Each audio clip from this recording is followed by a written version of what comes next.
آپ حضرات سے التماس ہے کہ اول و آخر 3 مرتبہ درود، 1 مرتبہ سورہ الحمد اور 3 مرتبہ سورہ اخلاص کی تلاوت فرما کے مرحوم مغفور ذاکر اہل بیت عالی جناب مولانا سید طوسی زنگی پوری صاحب قبلہ آل اللہ مقامہ ابن مولانا سید یوشا فیضی زنگی پوری صاحب قبلہ کی روح پرفتو کو اصال فرما۔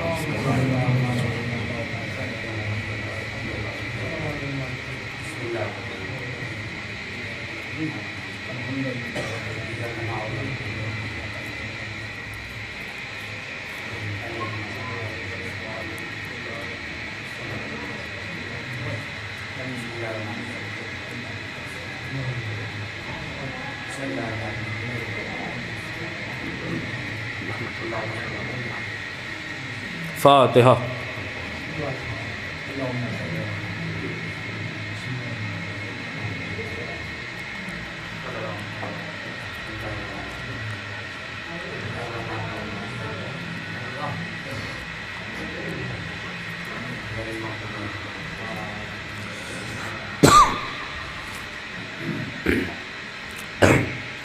لا حول ولا قوة الا باللہ العلی العظیم۔ اعوذ باللہ من الشیطان اللعین الرجیم۔ بسم اللہ الرحمن الرحیم۔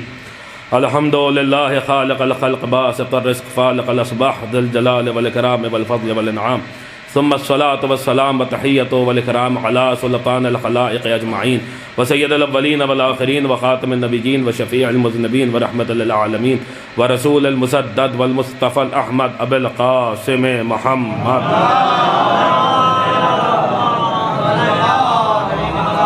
الطیبین الطاہرین المعصومین المظلومین المنتجبین المنتخبین المیامین الہادین المہدیین الذین اذهب اللہ عنہم الرجس وطہرہم تطہیرا۔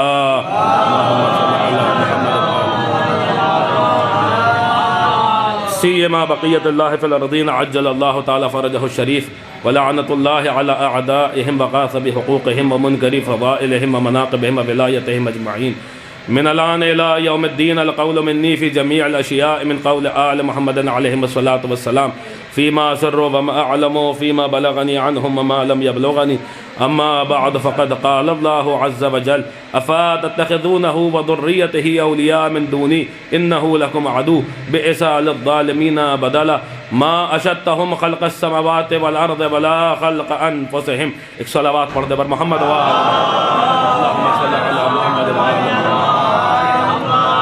اس مجلس اعضاء کی قبولیت کے لیے، معصومین کی تشریف آوری کے لیے، اس کی روحانیت میں مزید اضافے کے لیے اور مولانا طوسی زنگی پوری صاحب قبلہ کے درجات میں بلندی کے لیے دل کی گہرائیوں سے ایک بلند ترین صلوات ارشاد فرماتے بر محمد۔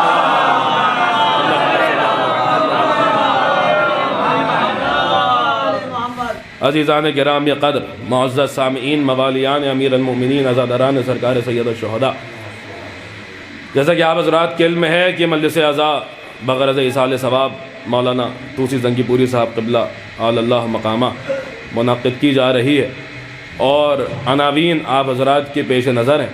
اس مجلس کا عنوان آپ حضرات نے دیکھا ہوگا کہ اس مجلس کا عنوان ہے خلقت پہ گواہ کون؟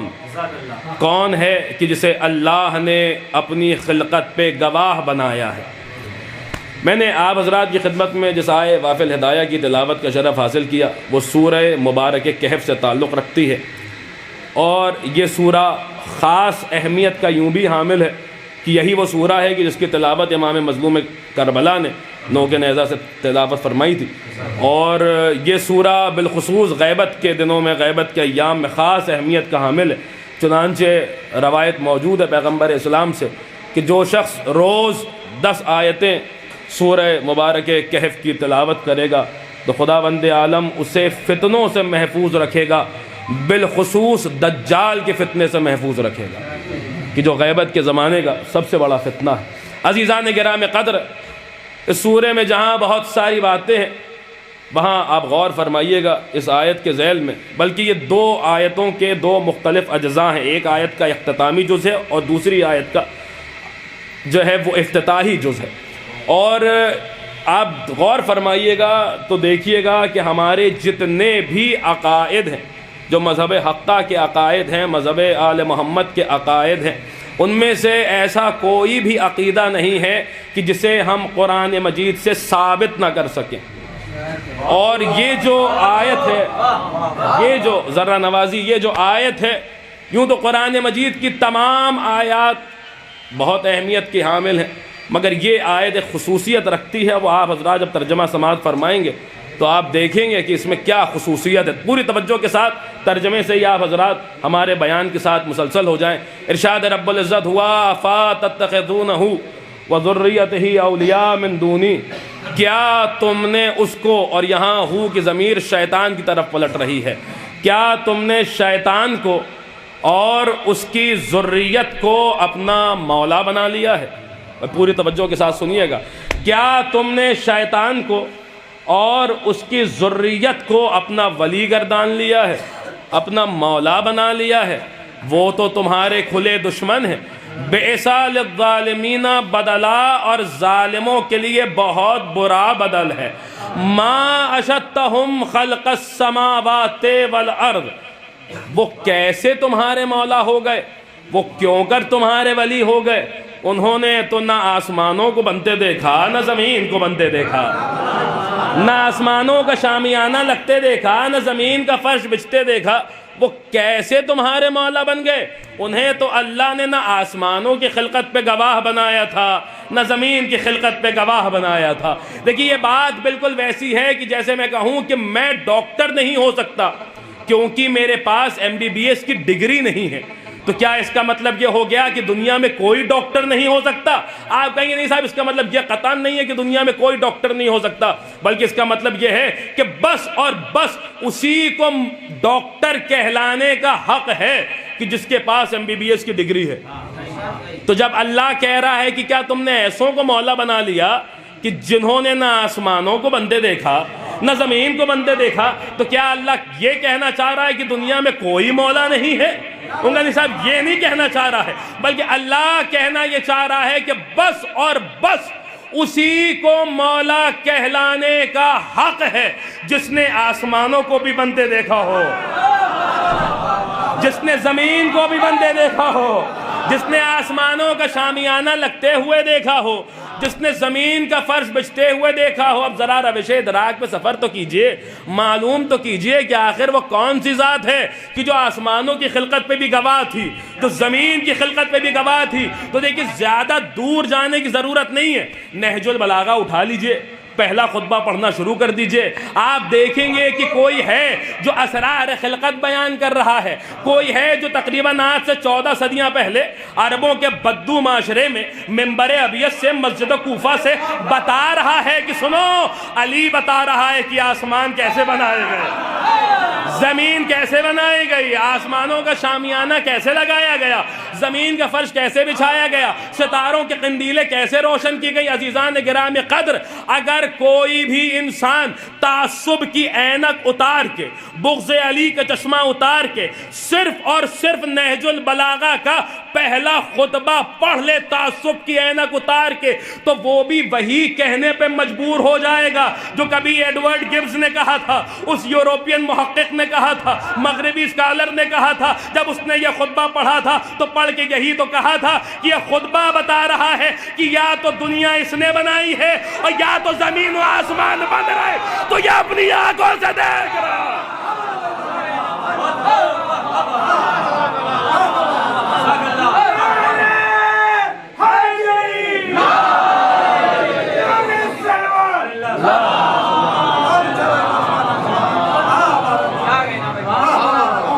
یہ خطبہ بتا رہا ہے کہ زمین و آسمان کی خلقت پہ گواہ کون ہے، یہ خطبہ بتا رہا ہے کہ زمین و آسمان کی خلقت پہ گواہ کون ہے۔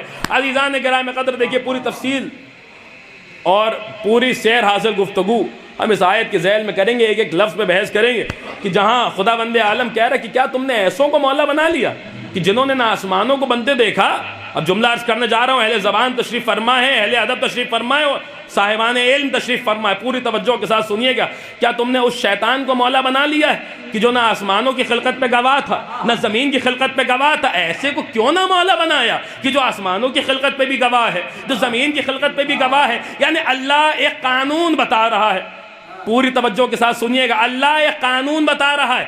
قانون یہ ہے کہ سنو، یا تو تم علی کی ولایت اختیار کر لو، نہیں تو سیدھا شیطان کی ولایت میں جاؤ گے۔ یا تو مولا علی ہوگا اور یا تو مولا شیطان ہوگا۔ بھائی دیکھیں، ہر دو اور دو کو 4 کہنے والا، 2+2 کو 4 کہنے والا اس بات کا فیصلہ کر سکتا ہے کہ اس آیت میں کیا کہا جا رہا ہے کہ یا تو علی ہی کو مولا بنا لو اور یا تو علی ہی کو مولا مان لو، نہیں تو ابلیس کو مولا ماننا پڑے گا، شیطان کو۔ یعنی علی کی ولایت سے نکلو گے تو سیدھا شیطان کی ولایت میں جاؤ گے۔ ایسے کو مولا مان لو جس نے زمین و آسمان کو بندے دیکھا، نہیں تو شیطان کو مولا ماننا پڑے گا۔ اور قرآن کی کیا فصاحت و بلاغت ہے صاحب، کہہ رہا ہے کہ بے سا للظالمین بدلا، ظالموں کے لیے تو بہت برا بدل ہے، بہت برا بدل ہے۔ یعنی جنہوں نے ایسے کو مولا نہیں مانا کہ جو زمین و آسمان کی خلقت پہ گواہ تھا، ایسے کو قرآن نے ظالم کہا ہے۔ پوری توجہ کے ساتھ سنیے گا، ایسے کو قرآن نے ظالم کہا ہے۔ ابھی ہمارے عروج بھائی جو 4 مصرے پڑھ رہے تھے، تو اس میں پہلا مصرع تھا کہ جہاں شہزادی سلام اللہ علیہا کی عدالت پہ بات ہوئی۔ اب مجھے وہ مصرع تو یاد نہیں ہے، جناب سیدہ کے عدل کو بیان کیا گیا۔ دیکھیے، معصوم کا بنایا ہوا قاعدہ ہے کہ چیزوں کو ان کی ضد سے پہچانو۔ بھائی دیکھیے، دن کو رات سے پہچانو، علم کو جہل سے پہچانو، شجاعت کو بزدلی سے پہچانو، چیزوں کو۔ ارے کیا جملہ ہے امام کا کلام کا امام ہوتا ہے۔ میرے امام نے کہہ دیا کہ خدایا تیرے علاوہ کائنات کی ہر شے کی ضد موجود ہے، اپوزٹ موجود ہے۔ کائنات کی ہر شے کی، دیکھیے میرے ساتھ بنے رہیے گا، کائنات کی ہر شے کی ضد موجود ہے، اپوزٹ موجود ہے۔ اب ہم جب سائنس کے اس دور میں آئے، فزکس کے اس دور میں آئے، تو ہمیں پتا چلا کہ ہاں امام جو کہہ رہے ہیں وہ واقعی امام کا کلام کا امام ہوتا ہے۔ خدا کے علاوہ ہر چیز کی ضد موجود ہے۔ جہاں علم ہوگا وہاں جہل بھی ہوگا، جہاں دن ہوگا وہاں رات بھی ہوگی، جہاں نور ہوگا وہاں تاریکی بھی ہوگی۔ آج آپ ایسٹرو فزکس کی دنیا میں بات کریں تو جہاں میٹر ہوگا وہاں اینٹی میٹر بھی ہوگا، جہاں انرجی ہوگی وہاں ڈارک انرجی بھی ہوگی۔ آپ دیکھ رہے ہیں، یعنی جہاں بلیک ہول ہوگا وہاں وائٹ ہول بھی ہوگا۔ یعنی یہ امام کا ایک جملہ کتنے مفاہیم اور کتنے افکار کو اپنے اندر سموئے ہوئے ہے۔ امام نے کہہ دیا خدا تیرے علاوہ ہر چیز کی ضد موجود ہے۔ یعنی اب جس چیز کو بھی ایک صلوات ارشاد فرما دے محمد،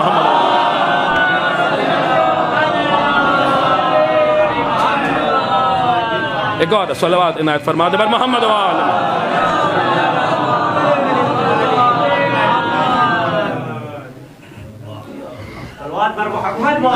اللہم صلی علی محمد۔ بنے رہیے گا آپ حضرات گفتگو کے ساتھ۔ قرآن کہہ رہا ہے کہ جنہوں نے ایسے کو مولا نہیں مانا وہ کیا ہے، وہ ظالم ہے۔ اب دیکھیے ہر چیز کی ضد ہوتی ہے، امام کا بنایا ہوا قاعدہ ہے، اپوزٹ ہوتا ہے۔ چیزوں کو ان کی ضد سے پہچانو، اپوزٹ سے پہچانو۔ اب ظلم ایک لفظ ہے ظلم، اور ایک لفظ ہے عدل۔ ظلم کا جو اپوزٹ ہے، جو ضد ہے، وہ ہے عدل۔ عدل کسے کہتے ہیں؟ لوگ سمجھتے ہیں کہ عدل انصاف کے مترادف ہے، انصاف عدل ایک چیز ہے، لیکن ایسا ہے نہیں۔ عدالت ہمارے یہاں اصول دین میں عدل کسے کہتے ہیں؟ پوری توجہ کے ساتھ سنیے گا جو علماء کرام تشریف فرمائے۔ عدل کی جو تعریف بیان ہوئی ہے وہ یہ ہے کہ کسی شے کو اس کی صحیح جگہ پہ رکھنا عدل ہے، اور کسی شے کو اس کی صحیح جگہ پہ نہیں رکھنا ظلم ہے۔ بھائی مثال کے طور پہ یہ ٹوپی سر پہ پہنی جاتی ہے، اگر میں اسے پیروں پہ پہن لوں تو یہ ظلم ہوگا۔ پاپوش پیروں میں پہنی جاتی ہے، اگر میں سر پہ رکھ لوں تو ظلم ہوگا۔ قرآن کہہ رہا ہے کہ جنہوں نے ایسے کو مولا نہیں مانا وہ کیا ہے؟ وہ ظالم ہے۔ بھائی دیکھیے، ایک لفظ ہے ظالم یعنی ظلم کرنے والا، ایک لفظ ہے ازلم یعنی سب سے زیادہ ظلم کرنے والا، سب سے بڑا ظالم۔ اب ظالم کو قرآن نے بتایا کہ جو ایسے کو مولا نہ مانے وہ تو ظالم ہے۔ ازلم کون ہے تو قرآن ہی سے پوچھئے، کئی مقامات پہ لفظ ازلم آیا۔ ایک آیت سنیے مثال کے طور پہ، قرآن نے کہا فَمَنْ أَظْلَمُ مِمَّنْ كَذَّبَ بِآيَاتِ اللَّهِ، اور اس سے بڑا ظالم کون ہوگا، ازلم کون ہوگا؟ جو اللہ کی نشانیوں کو جھٹلا دے، جو اللہ کی نشانیوں کو جھٹلا دے، یعنی جو چھوٹی نشانی کو جھٹلائے وہ بھی ازلم، جو کسی بڑی نشانی کو جھٹلائے وہ بھی ازلم، جو سب سے بڑی نشانی کو جھٹلائے۔ اب سب سے بڑی نشانی کیا ہے؟ تو سورہ نجم میں جہاں اللہ نے معراج کے واقعات بیان کیے وہیں بتایا کہ اس کی سب سے بڑی نشانی کیا ہے۔ قرآن کہتا ہے وَهُوَ بِالْأُفُقِ الْأَعْلَىٰ ثُمَّ دَنَا فَتَدَلَّىٰ فَكَانَ قَابَ قَوْسَيْنِ أَوْ أَدْنَىٰ فَأَوْحَىٰ إِلَىٰ عَبْدِهِ مَا أَوْحَىٰ مَا كَذَبَ الْفُؤَادُ مَا رَأَىٰ أَفَتُمَارُونَهُ عَلَىٰ مَا يَرَىٰ وَلَقَدْ رَآهُ نَزْلَةً أُخْرَىٰ عِندَ سِدْرَةِ الْمُنتَهَىٰ عِندَهَا جَنَّةُ الْمَأْوَىٰ إِذْ يَغْشَى السِّدْرَةَ مَا يَغْشَىٰ لَقَدْ رَأَىٰ مِنْ آيَاتِ رَبِّهِ الْكُبْرىٰ کہ جب حبیب کو معراج ہوئی افق اعلیٰ پہ بلایا گیا، ارے 2 کمانے یا اس سے کم کا فاصلہ رہ گیا، فَأَوْحَىٰ إِلَىٰ عَبْدِهِ مَا أَوْحَىٰ ایسے میں ہم نے وحی کی اپنے بندے پر، اور جو وحی کی مَا كَذَبَ الْفُؤَادُ مَا رَأَىٰ اس کے دل نے اسے جھٹلایا نہیں جو اس کی آنکھوں نے دیکھا۔ اس کا مطلب یہ ہے کہ معراج کے پردے میں رسول نے کسی کو دیکھا ہے، معراج کے پردے میں رسول اس کے دل نے اسے جھٹلایا نہیں جو اس نے دیکھا، معراج کے پردے میں کسی کو دیکھا ہے اور ایک مرتبہ نہیں دیکھا، ارے جب واپس آنے لگے جب بھی دیکھا، اندہ سدرۃ المنتہا سدرۃ المنتہا کے پاس بھی دیکھا، اندہا جنت الماوا ارے وہی سدرہ جو جنت الماوا کے پاس ہے، اذ یغشی سدرۃ ما یغشی جب سدرہ کے اوپر کچھ چھانے لگا اور جو چھا رہا تھا خدایا دیکھا تو دیکھا کیا؟ معراج کے پردے میں دیکھا، واپسی پہ دیکھا، سدرہ پہ دیکھا، جنت الماوا پہ دیکھا، آخر کیا دیکھا؟ ارشاد ہوا لقد رأى من آیات ربہ الکبریٰ میرے حبیب نے معراج کے پردے میں اسے دیکھا جو اللہ کی سب سے بڑی نشانی تھا، جو اللہ کی سب سے بڑی نشانی تھا، جو اللہ کی سب سے بڑی، ایک مقام پہ نہیں دیکھا، بارہا دیکھا، وہاں بھی دیکھا، واپسی پہ دیکھا، سدرہ پہ دیکھا، جنت الماوا پہ دیکھا، کہاں کہاں دیکھا۔ اب دیکھیں ایک بات میں نے پڑھی تھی اور اس کی کلپ بھی بنی اور وائرل بھی ہوئی، بہرحال بات آ گئی تو سنتے چلیے۔ ایک مرتبہ نہیں دیکھا، کئی مقامات پہ دوران سفر دیکھا گیا، جبھی تو خدائے سخن میر ببر علی انیس صلی اللہ مقامہ نے کہا کہ سحر ہوئی شب معراج کی تو لوگوں نے جمال پاک رخ سید البشر دیکھا، کہا غلاموں نے ہم سے بھی کیجئے ارشاد جو کچھ حضور نے یا شاہ عرش پر دیکھا، گوہر فشاں ہوئے لالے لبے رسول کریم، عجیب مرتبہ حیدر کا عرش پر دیکھا، ولی ولی کی صدا تھی جہاں جہاں پہنچے علی علی نظر آئے، جدار جدار۔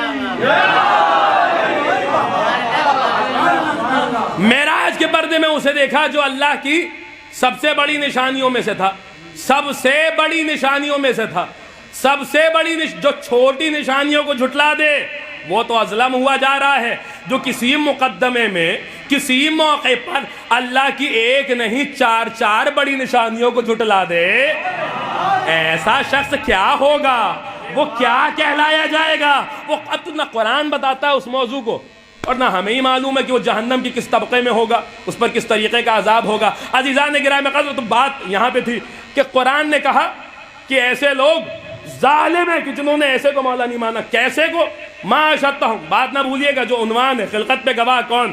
ما اشہدتہم خلق السماوات والارض ولا خلق انفسہم، جنہوں نے آسمانوں کو بندے دیکھا، جنہوں نے زمین کو بندے دیکھا، جو آسمانوں کی خلقت پہ گواہ، جو زمین کی خلقت پہ گواہ۔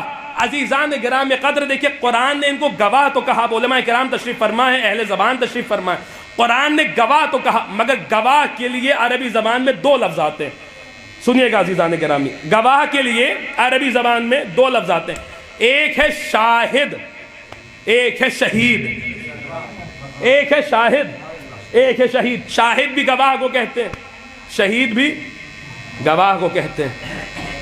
تو یہ کون سے والے گواہ ہیں؟ یہ شاہد والے گواہ ہیں یا شہید والے گواہ ہیں؟ اب دیکھیں دونوں کا فرق جو علماء نے بیان کیا ہے وہ میں ایک آسان مثال کے ذریعے آپ حضرات کو سمجھا دوں، شاہد اور شہید میں فرق کیا ہوتا ہے۔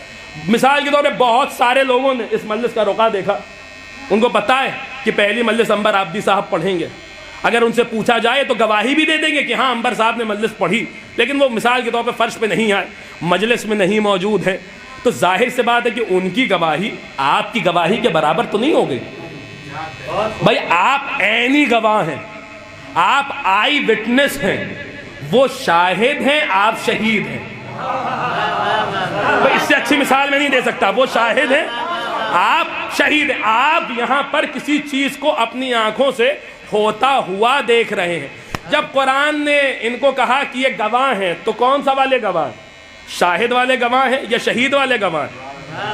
شاہد والے گواہ ہیں، یہ شہید۔ اب فیصلہ آپ ہی کیجیے گا، میں آیت پڑھتا ہوں، بہت ساری آیتیں، وقت نہیں ہے، بس ایک آیت پڑھتا ہوں۔ وَكَذَلِكَ جَعَلْنَاكُمْ أُمَّةً وَسَطًا لِتَكُونُوا شُهَدَاءَ عَلَى النَّاسِ وَيَكُونَ الرَّسُولُ عَلَيْكُمْ شَهِيدًا۔ ہم نے آپ کو درمیانی امت بنایا ہے، خدا اور بندوں کے درمیان وسیلہ بنایا ہے، واسطہ بنایا ہے۔ آپ لوگوں پر شہید ہیں، ہمارا رسول آپ پر شہید ہے۔ یعنی آپ لوگوں کے اعمال کو اپنی آنکھوں سے دیکھ رہے ہیں، من و عن دیکھ رہے ہیں، بنفس نفیس دیکھ رہے ہیں۔ ہمارا رسول آپ کو دیکھ رہا ہے، کل بھی دیکھ رہے تھے، آج بھی دیکھ رہے ہیں، قیامت تک دیکھتے رہیں گے۔ ان کے صاحب آپ غلو کر دیتے ہیں اہل بیت کے فضائل و صلوات ارشاد فرماتے بر محمد و آل محمد۔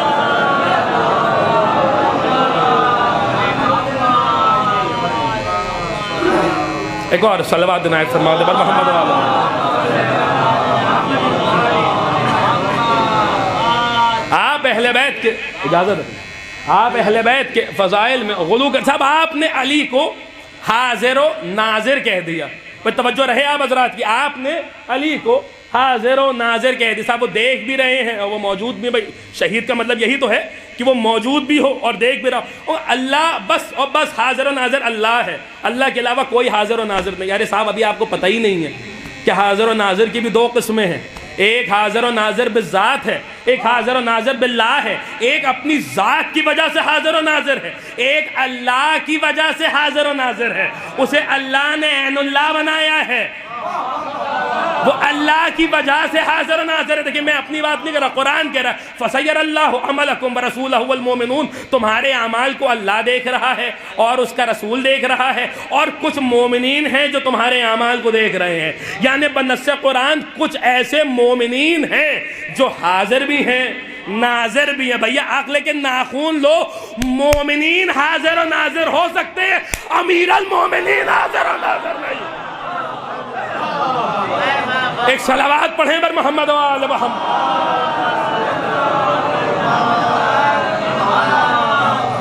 اب سنیے، دیکھیے علماء کرام تشریف فرما ہے، علماء یہ کہتے ہیں کہ غیبت کے زمانے میں جو ہمارے زمانے کے امام کے القاب ہیں، ان میں سے ایک ایک لقب غیبت کے زمانے میں مشعل راہ ہے، معرفت کا ایک ایک دروازہ کھول دیتا ہے۔ علماء جمع کرنے پر آئے تو صاحب النجم الثاقب نے 182 القاب امام زمانہ کے نقل کیے۔ بعد والے علماء نے کام کیا تو 300 سے زیادہ القاب امام کے نقل کیے، اور پھر علماء نے کام کیا تو میرے پاس موجود ہے 5 جلدیں امام کے نام اور ان کے القاب کی تشریحات میں صرف کر دی، 5 جلدیں لکھ ڈالی امام کے القاب کے ذیل میں۔ کیا ایک ایک لقب امام کا کیا کیا معرفت کے دریچے کھولتا ہے۔ امام کے القاب میں جہاں صاحب الزمان ہے، جہاں امام زمان ہے، جہاں مہدی موعود ہے، وہیں امام کے القاب میں ایک لقب ہے شہید علی الخلق۔ شاہد نہیں، شہید، مخلوق پر گواہ، اور شاہد والا گواہ نہیں، شہید والا گواہ، یعنی اپنی آنکھوں سے جو دیکھے، جو خلق کو بنفس نفیس ملاحظہ فرمائے اپنی۔ اب یہ خلق کیا ہے، میرے پاس وقت نہیں ہے، یہ تو ایک آیات کا ایک سلسلہ ہے، قافلہ ہے جو میں اس وقت پڑھ سکتا ہوں، تبرکن 3-4 آیتیں پڑھتا ہوں۔ یہ خلق کیا ہے؟ قرآن کہتا ہے ان مثل عیسیٰ عند اللہ کمثل آدم خلقتہ من تراب ثم قال له کن فیکون۔ بے شک اللہ کے نزدیک عیسیٰ کی مثال آدم جیسی ہے کہ اللہ نے ان کو بھی مٹی سے خلق کیا، ان کو بھی مٹی سے خلق کیا، یعنی عیسیٰ بھی خلق ہے، آدم بھی خلق ہے، اور میرا امام شہید علی الخلق ہے۔ ارے اہل ہند تشریف فرما ہے، میرا امام شہید علی الخلق۔ میں آدم اور عیسیٰ کی کیا بات کروں؟ سورہ نساء میں کہتا ہے یا ایھا الناس، یا ایھا الناس اعبدوا اتقوا ربکم الذی خلقکم من نفس واحدہ، اے انسانوں اس پروردگار کا تقوی اختیار کرو کہ جس نے تمہیں نفس واحدہ سے خلق کیا۔ اب آدم کی کیا بات کیجئے گا؟ پوری آدمیت خلق ہے اور میرا امام شہید علی الخلق ہے۔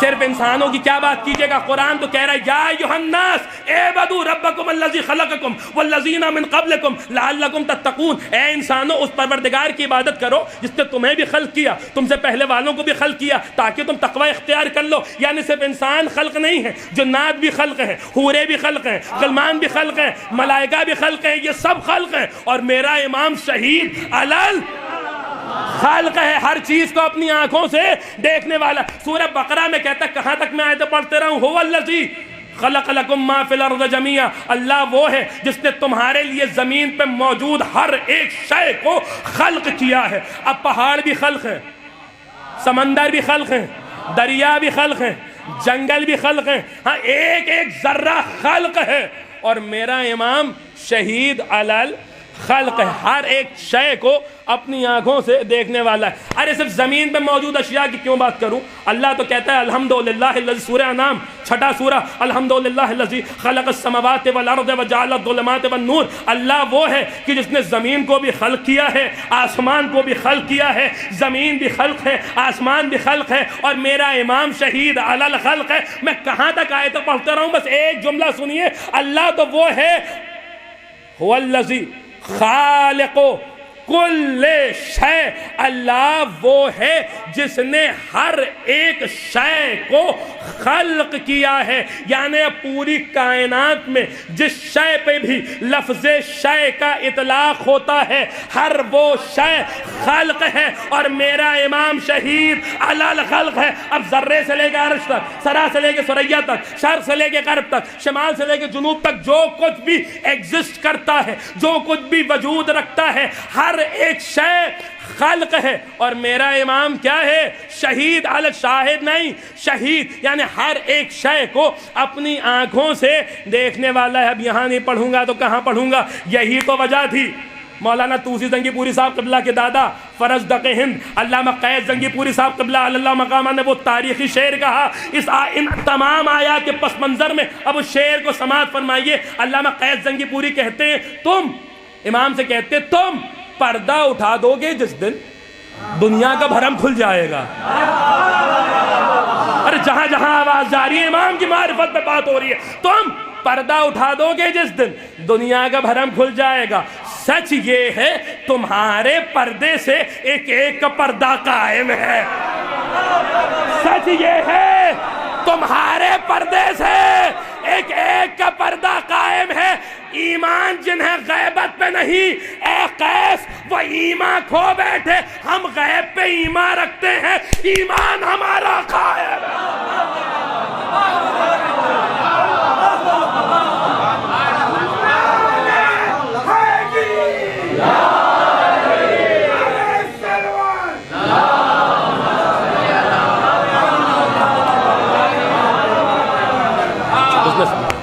قائم کو خدا قائم رکھے، قائم سے ہی دنیا قائم ہے۔ اس گھر کے محمد سب یکساں پر اول و آخر صلی اللہ، ان کے لیے دنیا خلق ہوئی، ان کے لیے دنیا قائم ہے۔ ہاں عزیزان گرامی قدر، امام شہید علل خلق، اور صرف زمین و آسمان۔ ارے قرآن، واقعی لوگ کہتے ہیں قرآن گونگی کتاب ہے، میں تو کہتا ہوں جب قرآن بولنے پر آتا ہے تو اچھوں کی بولتی بند کر دیتا ہے۔ قرآن نے صرف ان کو زمین و آسمان کی خلقت پہ گواہ نہیں بنایا، صرف نہیں بتایا، بلکہ قرآن تو کہہ رہا ہے وَلَا خَلْقَ أَنفُسِهِمْ۔ اب اس کا ترجمہ بھی میں نے نہیں کیا تھا، آپ ترجمہ بھی سنیے، اس کی ذیل میں 2-4 جملے بھی سنیے۔ وَلَا خَلْقَ أَنفُسِهِمْ، یہ تو وہ ہیں جنہوں نے صرف زمین و آسمان کو بنتے نہیں دیکھا، انہوں نے خود کو بھی بنتے دیکھا ہے، اپنے نفسوں کو بھی بنتے دیکھا ہے۔ ارے صاحب کوئی اپنی خلقت پہ گواہ کیسے ہو سکتا ہے؟ عنوان یاد ہے نا حضرات، خلقت پہ گواہ، کوئی اپنی خلقت پہ گواہ کیسے ہو سکتا ہے؟ ہاں بندوں والی آنکھیں ہو تو نہیں ہو سکتا، عین اللہ ہو تو ہو سکتا ہے۔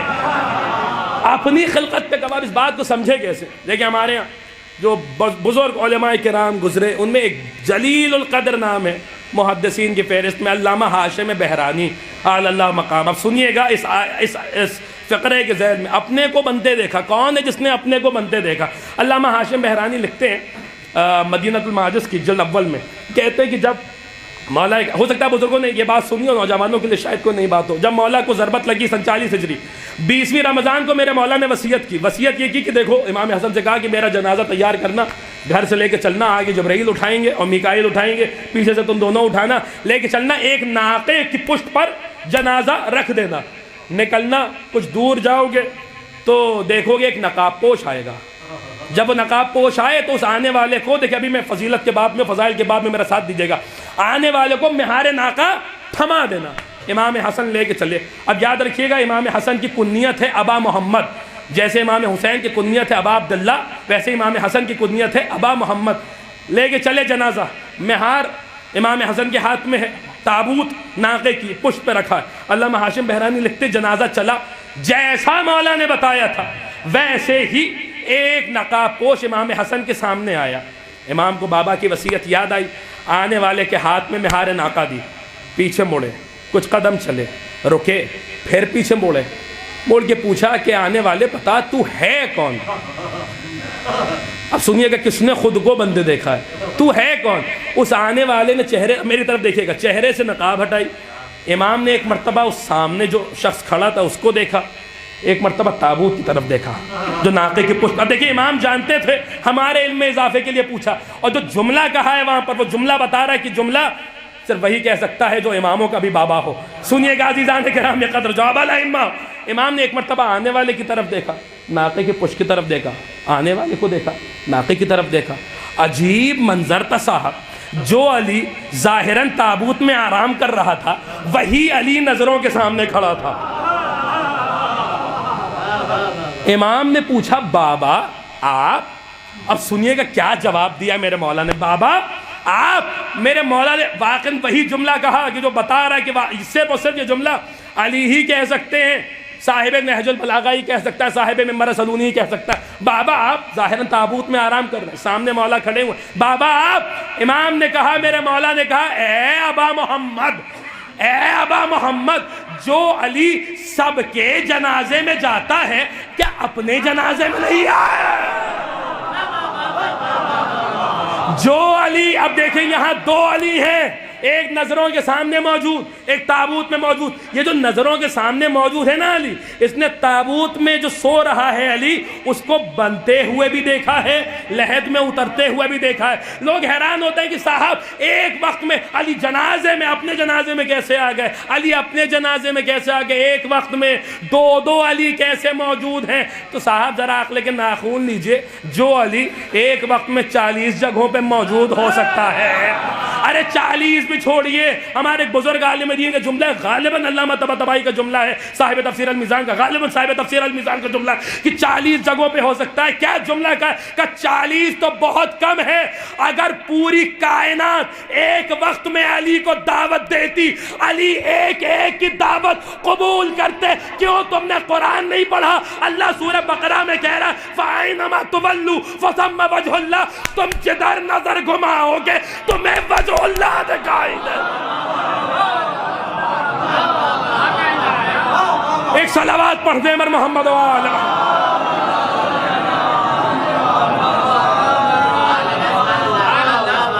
بس بات میں نے تمام کر دی۔ امام شاہد نہیں، شہید، زمین و آسمان کی خلقت پہ بھی گواہ، اپنی خلقت پہ بھی گواہ۔ اب موضوع ہے تو بہرحال ایک بات آ گئی ہے، سنتے چلیے۔ ایک منظر میں پیش کر رہا ہوں، شہید اسے کہتے ہیں کہ جس نے اپنی آنکھوں سے بنتے ہوئے دیکھا ہو۔ بات یاد رکھیے گا، پیغمبر اسلام اپنی رسالت کا اعلان کر رہے ہیں، کفار کیوں مانتے ہیں؟ گواہ طلب کیا، گواہ طلب کیا، سنیے گا، خلقت پہ گواہ، یہ موضوع کتنا وسیع ہے۔ گواہ طلب کیا، اب کون تھا جس نے رسول کو رسول بنتے دیکھا تھا؟ ارے کیا سن رہے ہیں آپ حضرات؟ جس نے رسول کو، چلیے دو گواہوں کا قاعدہ تو اسی شریعت کا ہے کہ جو شریعت کو لے کے یہ آ رہے تھے، ایک گواہ تو بنانے والا ہے اللہ ہو جائے گا، دوسرا گواہ کہاں سے لائیں گے؟ زمین و آسمان میں کوئی ہے جس نے رسول کو رسول بنتے دیکھا؟ کوئی ایسا آدمی، کوئی ایسا انسان جس نے رسول کو رسول بنتے دیکھا؟ ارے آدمی کی تو بات چھوڑیے، آدم نے بنتے نہیں دیکھا۔ یہ کہتا ہے کنتو نبیًا و آدم و بین الماء والطین، میں اس وقت بھی نبی تھا جب آدم ابھی آب و گل کے درمیان کروٹیں بدل رہے تھے، یعنی آدم نے بھی بنتے نہیں دیکھا۔ آدم بھی ان کی رسالت کی شاہد تو ہو سکتے ہیں، شہید نہیں ہو سکتے. ہم سب جو بھی پیغمبر اسلام کی رسالت کا کلمہ پڑھ رہے ہیں وہ شاہد تو ہیں، شہید نہیں ہیں. شہید کون ہو، گواہی کون دے کہ میرے سامنے بنے ہیں، میں گواہی دے رہا ہوں. آدم کی کیا بات ہے، سنیے سورہ آل عمران 3 سورہ اور غالباً آیت نشان 83 ارشاد ہوا لہو. کیوں نہیں کوئی گواہی دے سکتا رسول کی رسالت کی؟ ارشاد ہوا لہو اسلم من فی السماوات والارض، جو کچھ زمین و آسمان میں ہے ہر شے اللہ کے سامنے مسلمان ہے. کرہن و طوعن، چاہے کراہت کے ساتھ اس کے امر کو تسلیم کرے، چاہے مائل با اطاعت ہو کے تسلیم کرے. وَإِلَيْهِ يَرْجِعُونَ، اور سب کو پلٹ کے اسی کی طرف جانا ہے. یعنی زمین و آسمان میں جو کچھ بھی ہے وہ کیا ہے؟ وہ مسلمان ہے، وہ مسلم ہے، وہ مسلم ہے. سورہ انعام میں کہتا قل ان صلاتی و نسکی و محیایا و مماتی للہ رب العالمین لا شریک لہ و بذالک امرت وانا اول المسلمین. اے رسول کہہ دیجئے کہ میں مسلمانوں میں پہلا مسلمان ہوں. ایک طرف قرآن کہہ رہا ہے زمین و آسمان کے ہر شے مسلمان ہے، اور رسول سے کہلوا رہا ہے کہ میں مسلمانوں میں پہلا مسلمان ہوں. یعنی زمین و آسمان میں کوئی بھی ایسی شے موجود نہیں تھی جس نے رسول کو رسول بنتے دیکھا ہو. اب گواہی کون دے؟ تو آیت چلی آئی.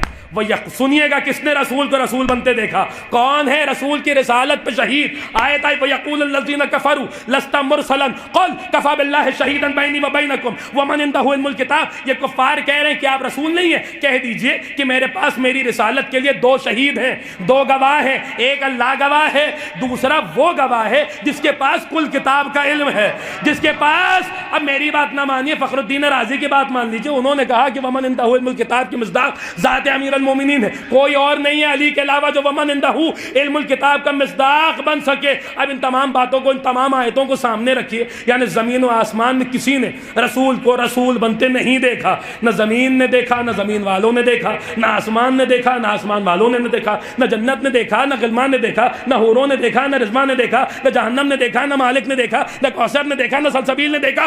حد یہ ہے کائنات کی کسی شے نے رسول کو رسول بنتے نہیں دیکھا مگر ان 2 ہستیوں نے. ایک اللہ نے وَيَقُولُ الَّذِينَ كَفَرُوا لَسْتَ مُرْسَلًا قُلْ كَفَى بِاللَّهِ شَهِيدًا بَيْنِي وَبَيْنَكُمْ وَمَنْ عِندَهُ عِلْمُ الْكِتَابِ. رسول کہہ دیجئے کہ مجھے رسول بنتے بس 2 ہی شخصیات نے اور 2 ہی ذوات مقدسات نے دیکھا ہے، یا جلی نے دیکھا ہے یا علی نے دیکھا.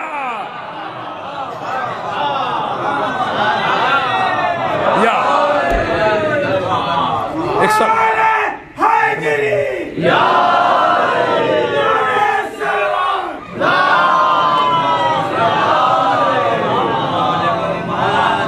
بس بات میں نے تمام کر دی. شاہد نہیں کہا، یہاں پہ بھی لفظ شہید استعمال کیا. بس بات تمام ہوگی کہ نماز کا بھی وقت ہونے والا ہے. شاہد نہیں کہا، کیا کہا؟ شہید کہا. شہید کسے کہتے ہیں؟ جو اپنی آنکھوں سے دیکھ کر گواہی دے. میں آ گیا اپنے موضوع پر. ایک مشہور زمانہ حدیث جو آپ سب نے سنی ہے، من ماتا علی حب آل محمد ماتا شہیدا.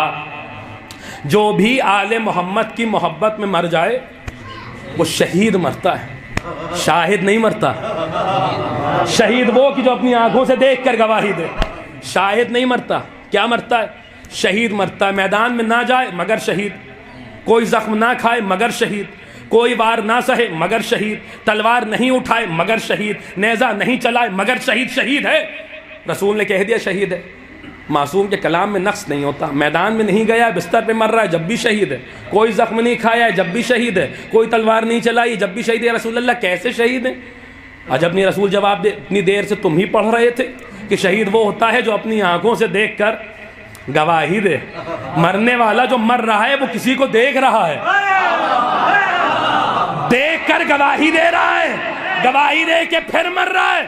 اب دیکھیں میں تو قرآن کا طالب علم ہوں، کیا دیکھ رہا ہے تو سورہ قاف آیت نمبر 19 میں کہا وَجَاءَتْ سَكْرَةُ الْمَوْتِ بِالْحَقِّ کہ جب بھی موت کے سکرات آتے ہیں، سکرات موت آتے ہیں تو حق کے ساتھ آتے ہیں، حق کے ساتھ آتے ہیں، حق کے ساتھ آتے ہیں. اور رسول کہہ چکے ہیں علی مع الحق والحق مع علی. خدایا حق کو ادھر ادھر موڑ دے، جدھر جدھر علی مڑتا. قرآن کہہ رہا موت نہیں آتی جب تک حق نہیں آ جاتا، رسول کہہ رہے حق علی کے پیچھے پیچھے، تو پھر مجھے کہہ لینے دیجئے کہ موت نہیں آتی جب تک حق نہیں آتا، اور حق نہیں آتا جب تک علی نہیں آ جاتا۔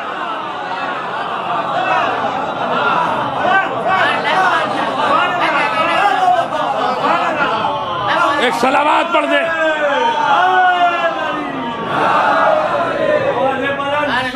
اللہم صلی اور میرے مولا نے کہہ دیا حارث حمدہ۔ دیکھیے علامہ اظہر حسن زیدی صاحب قبلہ کا وہ مشہور زمانہ جملہ، کیف میاں سنیے گا، صاحبان زبان سنیں اس جملے کو، کیا فصاحت آمیز جملہ ہے۔ کہتے ہیں اس بات کو تو، یہ بات تو محلے کا پٹواری بھی سمجھا سکتا ہے کہ جب تک کسی چیز کا مالک نہیں آ جاتا جب تک انتقال نہیں ہوتا ہے، جب تک اس مٹی کا مالک ابو تراب نہیں آ جائے گا۔ اور میرے مولا کا وہ جملہ، میں یمت یارانی، جو بھی مرتا ہے وہ مجھے دیکھتا ہے۔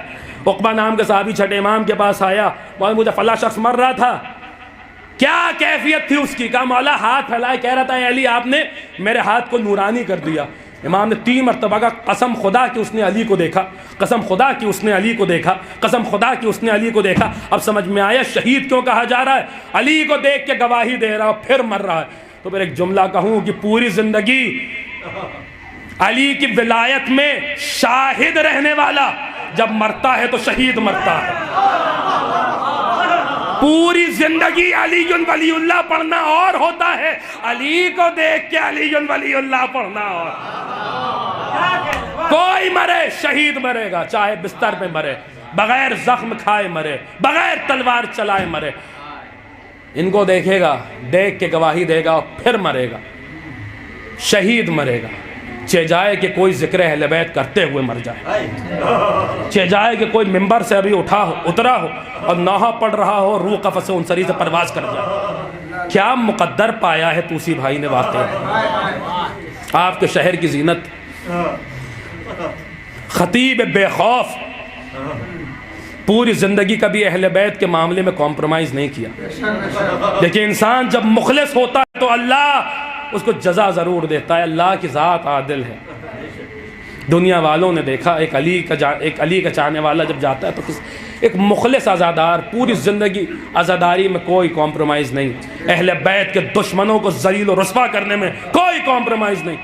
اور کیا موت پائی واقعی یہ آپ کی بستی کا حق تھا، جنہیں ہمارے برادران، ہمارے شاہزان بھائی، ہمارے عروج بھائی، خدا ان دونوں کو سلامت رکھے، ان کی توفیقات میں اضافہ فرمائے۔ پوری آپ کے شہر کا حق تھا جو اس وقت ادا ہو رہا ہے ان دونوں کے ذریعے۔ خدا بند عالم جو بھی ان کے معاملات ہیں، ان کے مسائل ہیں، بالخصوص ہمارے شاہزان بھائی کے جو بھی اس وقت مسائل ہیں، خدا بند عالم جلد از جلد اس مجلس اعزاء کے طفیل میں، ذکر ابا عبداللہ الحسین کے طفیل میں ان کے مسائل کو آسان فرمائے۔ عزیزان گرامی قدر، شہید مرتا ہے، جو بھی مرتا ہے وہ شہید مرتا ہے۔ اسی لیے عنوان رکھا تھا، کیونکہ رقعے پہ لکھا ہوا تھا شہید اربعین۔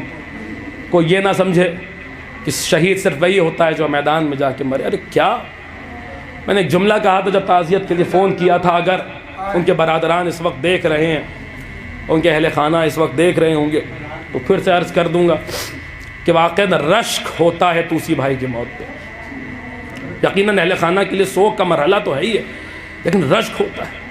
قرآن کہہ رہا فتمنوا الموت ان کنتم صادقین۔ توسی بھائی اس کا ایک زندہ نمونہ، ایک موت کی تمنا کرو اگر تم اپنے دعوے میں سچے ہو۔ واقعاً علی والے ہی موت کی تمنا کر سکتے ہیں اور علی والے ہی اپنے دعوے میں سچے ہیں۔ یہ موت اس کا زندہ نمونہ ہے۔ عزیزان گرامی قدر، مجھے بتایا گیا اسی عزا خانے میں 6 محرم کو توسی بھائی مصائب پڑھتے تھے، مجلس کو خطاب کرتے تھے۔ ایک واقعہ جو میں نے جب تعزیت کے لیے فون کیا تھا تو نازان بھائی سے بھی بیان کیا، اور ان کے انتقال کے بعد، توسی بھائی کے انتقال کے بعد بارہا میں نے ممبر سے اس واقعے کو پڑھا ہے اور ان کا نام لے کے پڑھا ہے۔ اس وقت انہی کے اصال ثواب کی مجلس سے تو اسی واقعے کو دہرائے دے رہا ہوں جو میں نے خود توسی بھائی سے سنا، اور انہی کا نام لے لے کے میں نے ممبر سے پڑھا۔ جب ان کے انتقال کی خبر ملی تو بارہا پڑھا میں نے اس واقعے کو، اور شاید اس واقعے کے ذریعے میں مولانا فاروق علیطا صاحب اور ان کے برادران کی خدمت میں کچھ تعزیت پیش کر سکوں۔ توسی بھائی نے ایک مرتبہ ہم سے ذکر کیا تھا کہ کربلا میں امام کا ایک چاہنے والا رہتا تھا، اس کا کوئی بیٹا نہیں تھا، روز حرم میں جاتا تھا، دعا کرتا تھا کہ خدایا مجھے ایک بیٹا عطا فرما۔ امام حسین کے طفیل میں بیٹا نہیں عطا ہوا، روز حرم میں جاتا تھا، دعا کرتا تھا۔ ایک دن ایسا آیا، پورے اطمینان کے ساتھ حرم سے باہر آیا، کہا آج میری دعا قبول ہو جائے گی، مجھے پورا یقین ہے۔ لوگوں نے کہا ابھی تک تو تم روز دعا کرتے تھے، آج ایسا کیا ہو گیا کہ کہہ رہے ہو کہ دعا قبول ہو جائے گی؟ کہا نہیں، آج میں نے الگ انداز سے دعا کی ہے۔ کہ کیا کہا؟ جانتے اس نے کیا دعا کی تھی؟ مولا مجھے بیٹا دیجیے گا، علی اکبر کا صدقہ دیجیے گا، مولا مجھے بیٹا پوری زندگی کے لیے نہیں چاہیے، 18 سال میں واپس لے لیجیے گا، تاکہ مجھے پتا تو چلے کہ جوان لال کا غم کیا ہوتا ہے، کلیل جوان کا غم کیا ہوتا ہے۔ اس انداز سے دعا کی تھی تو بیٹا عطا ہوا۔ گھر میں خوشی کا ماحول تھا، مگر باپ کو تو معلوم ہے نا کہ کس شرط پہ بیٹا ملا ہے، کس طریقے سے دعا کی ہے، تو بیٹا بڑی منت مرادوں کا بیٹا تھا۔ گھر میں خوشی کا ماحول تھا، جیسے جیسے بیٹا پروان چڑھتا گیا گھر والوں کو خوشی ہوتی گئی، باپ کو وہ دن یاد آتا گیا کہ نہیں وہ اب وہ قریب سے قریب تر ہوتا جا رہا ہے۔ ہر سال اس بچے کی سالگرہ منائی جاتی تھی، گھر میں بڑے اہتمام کے ساتھ منائی جاتی تھی۔ 18واں سال آیا، بڑا اہتمام تھا، آج بیٹا 18 سال کا ہو گیا، گھر میں جشن کا ماحول تھا۔ باپ اٹھ کے حرم میں چلا گیا اور بیٹھ گیا۔ معلوم تھا کہ ابھی کچھ دیر میں خبر سننے کو ملے گی۔ اعزاء اقربا دوڑتے ہوئے آئے باپ کو خبر دینے کے لیے۔ ایک مرتبہ چہرہ دیکھا کہ مجھے معلوم ہے کہ کیا ہو گیا۔ کیا ہو گیا؟ کہ میرا بیٹا مر گیا نا۔ کہاں؟ تو آپ کا بیٹا مر گیا۔ اپنی جگہ سے اٹھا، اٹھنے کے بعد گھر میں آیا۔ سنیے گا عزیزوں، اپنے گھر میں آیا، اولاد والے سنیں، اپنے گھر میں آیا، جنازہ پڑا، جنازہ سامنے رکھا ہوا تھا۔ جتنے لوگ موجود تھے سب سے کہا کہ دیکھو تم لوگ غسل دینا، کفن پہنانا، قنوت کرنا، جنازہ تیار کر دینا، مگر خبردار میرے بیٹے کی لاش کوئی اٹھائے گا نہیں، میں اکیلا اپنے بیٹے کی لاش اٹھاؤں۔ مجھے پتا تو چلے کہ ضعیفی کے عالم میں کلیل جوان کی میت اٹھانا کیا ہوتا۔ کہتا ہے جنازہ تیار ہوا، غسل و کفن دیا گیا، میت آمادہ ہوئی، باپ جنازے کے قریب آیا، ایک مرتبہ جوان بیٹے کی کمر میں ہاتھ رکھا، میت کو اٹھانا چاہا، کہتے بس 2 قدم چلا تھا کہ کمر میں خم آ گیا، میت زمین پہ رکھی، حرم کی طرف گیا۔ ایک جملہ کا اولاد والوں سنو، حرم پہنچ کے کہا مولا بیٹا واپس مانگنے نہیں آیا، بس اتنا بتا دو ضعیفی کے عالم میں کلیل جوان کی میت اٹھائی کیسے گا؟ مولا ضعیفی کے عالم میں جوان کا جنازہ کیسے اٹھا؟ اجرکم اللہ جعلکم اللہ من الباقین احسن اللہ لکم العزاء۔ عزیزان گرامی، توسی بھائی اکثر کہا کرتے تھے کہ مصائب میں انیس و دبیر سے مدد لو، انیس و دبیر نے جن کیفیات کو نظم کیا ہے وہ کوئی اور نظم نہیں کر سکتا۔ واقعاً یہ کمال ہے میر انیس کا اور مرزا دبیر کا۔ عزیزان گرامی قدر دیکھیے، ہمارے آپ کے ہاں جب جنازے سامنے رکھے ہوں اور کوئی پردیس سے آئے، کوئی جاننے والا آئے، تو غم تھا پہلے سے مگر غم تازہ ہو جاتا ہے، اس لیے کہ کوئی اپنا نظروں کے سامنے ہے۔ اب سنیے کن کیفیات کو مراسی میں اور برسیوں میں نظم کیا گیا۔ کہتے ہیں جب امام مظلوم کربلا اپنے کلیل جوان کی میت لے کر خیمے میں آئے اور نظروں کے سامنے ماں تھی، ماں اور باپ آمنے سامنے ہوئے، اب کون تھا جو کیفیات کو نظم کرتا؟ تو کہتے ہیں کہ مولا زبان حال سے، مولا حسین کی زبانی سنیے، کہتے ہیں کہ پرسا، مولا حسین کہہ رہے زبان حال سے، پرسا تمہیں شہید کا دینے کو آئے ہیں، کتنے ہی داغ ہم نے جگر پر اٹھائے ہیں، ارے پیٹے ہیں، خاک اڑائی ہے، آنسو بہائے ہیں، یہ ہم تمہارے لال کے خون میں نہائے۔ بیت سنیے گا اولاد والو، یہ ہم تمہارے لال کے خون میں نہائے ہیں۔ ارے سر تھا حسین بے کس و تنہا کی گود میں، بیٹے کی جان نکلی ہے بابا کی گود۔ سر تھا حسین بے کس و تنہا کی گود میں، بیٹے کی جان، اجرکم اللہ جعلکم اللہ من الباقین۔ عزیز و حسین کلیل جوان کا بھی لاشا خیمے میں لے آئے۔ ہاں جو بھی میدان میں جاتا ہے، امام مظلوم کربلا، بس آخری جملے مجلس تمام، مظلوم کربلا اس کا لاشا خیمے میں لاتے ہیں۔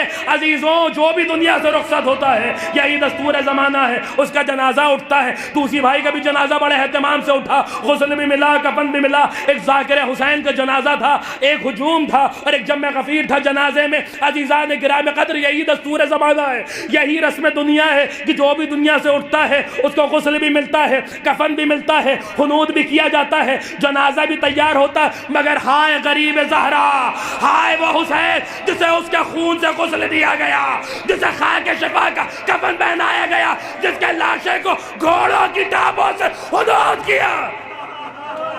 آخری جملے مجلس تمام، شام غریبہ آئی، میرے مولا کا جسد اطہر میدان میں پڑا ہے، 10 بد نسب گھڑ سوار آگے بڑھے لاشے کو پامال کرنے کے لیے۔ یہ 10 کے 10 جب ابن زیاد کے دربار میں جاتے ہیں تو کہتے ہیں حاکم ہمیں خصوصی انعام سے نواز۔ آخری جملے مجلس تمام، انشاءاللہ جب جب یاد آئے گا، جب جب روئیں گے ہمیں خصوصی انعام سے نواز۔ وہ کہتا کیوں انعام چاہیے؟ کہتے جب ہم حسین کے لاشے کو پامال کرنے لگے تو حسین کی پسلیوں کے ٹوٹنے کی آواز ہمیں گھوڑے کی زین سے سنائی دے۔ میرا امام کہتا ہے سلام اس پر جس کی دائیں پسلیاں بائیں طرف، بائیں پسلیاں دائیں طرف۔ الا لعنت اللہ علی الظالمین، اذا اللہ الیہ راجعون۔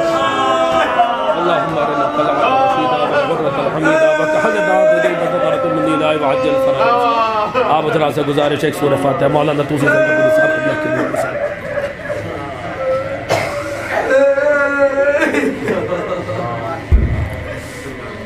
ہائے ہائے